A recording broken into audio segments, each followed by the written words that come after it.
নবী সাল্লাল্লাহু আলাইহি ওয়াসাল্লাম বলেছিলেন আজকে থেকে 1400 বছর আগে যে কিয়ামতের আগে আগে এক শ্রেণীর মেয়ে আসবে যারা কাপড় পরেও ন্যাংটা থাকবে। কাপড় পরবে কিন্তু ন্যাংটা থাকবে। নিসাউন কাসিয়াতুন আরিয়া, কাপড় পরেও তারা নগ্ন থাকবে।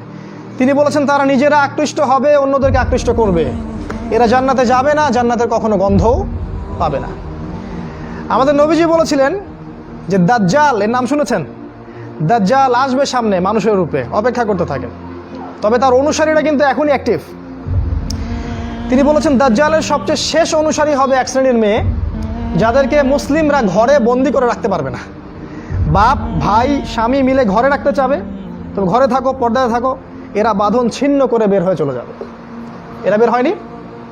বিগত 100 বছরে দেখেন শহরে মেয়েদেরকে আর ঘরে রাখতে পারবেন না। উন্নতি, অগ্রগতি, কাঁধে কাঁধ মিলিয়ে দেশ ও জাতি গড়ব, এগুলো স্লোগান দেয় না? দিয়ে দিয়ে সমস্ত জায়গায় আজকে ওরা ঢুকে পড়ছে। শিক্ষা ক্ষেত্রে যাবেন, আপনাকে একটা বেহায়া মেয়ের সাথে বসতে হবে সামনাসামনি। স্কুলে যাবেন, সেখানে জিনা করতে হবে। কলেজে গেলে সেখানে জিনা। চাকরি করতে যাবেন, সেখানেও জিনা। দেশ চালাবেন, সেখানেও জিনা। সব জায়গায়। আর পর্দা তো উঠিয়ে দেওয়া হয়েছে, বলুক আর না বলুক সুকৌশলে উঠিয়ে দেওয়া হয়েছে। একটা মেয়ে যখন নিকাব পরে স্কুলে কলেজে যায়, তাকে ডেকে আনা হয়, তাকে রিমান্ডে নেওয়া হয়, তাকে জিজ্ঞাসাবাদ করা হয়, কি সমস্যা, তোমার সমস্যাটা কি, মুখ ঢেকে আসো কেন? ওদের গায়ে জ্বালা শুরু হয়ে যায় একদম। এই দেশে বাস করেন আপনারা, এই সমাজে বাস করেন, যেখানে একটা মেয়ে স্বতন্ত্রভাবে যে স্বাধীনভাবে হিজাব করবে সেই স্বাধীনতা ওর নাই এখন। বরং তাকে বাঁকা চোখে দেখা হয়, একে জঙ্গি নাকি, বোরখার নিচে কি বোম আছে নাকি, দাড়ির নিচে আবার বোম আছে নাকি।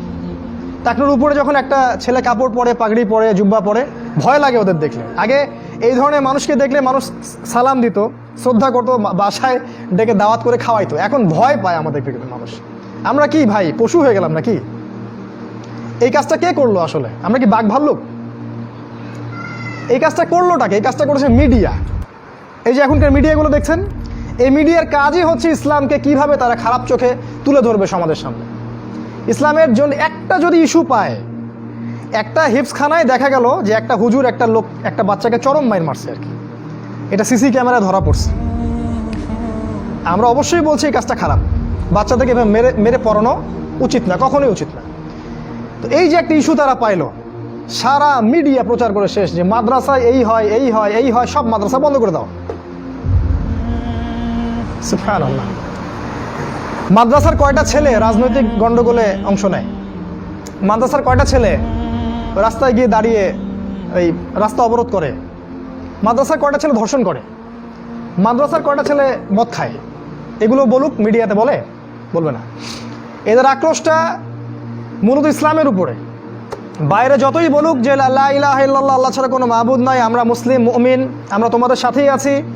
আল্লাহ পাক সূরা বাকারায় বলেছেন ওয়াইদা লাকুল্লাযীনা কাফারু ওয়াইদা লাকুল্লাযীনা আমানু ক্বালু আমান্না ওয়াইদা খালাউ ইলা শায়াতিনিহিম ক্বালু ইন্না মাআকুম। যখন তারা মুমিনদের সাথে সাক্ষাৎ করে তারা বলে আমরা তোমাদের সাথেই আছি। ভোটের সিজন আসলে দেখবেন দাড়ি টুপি রেখে আমি তোমার কাছেই আছি, আমাকে ভোট দাও। আর যখন ওই সময় ফুরিয়ে যাবে আর কি, ওয়াইদা লাকুল্লাযীনা কাফারু ওয়াইদা খালাউ ইলা শায়াতিনিহিম, যখন তারা তাদের শয়তানদের সাথে মিলিত হয় বলে নাহনু মাআকুম, আমরা তোমাদের সাথেই আছি। ইন্নামা নাহনু মুস্তাহজিউন, ওদের সাথে ঠাট্টা করে আসলাম মাত্র।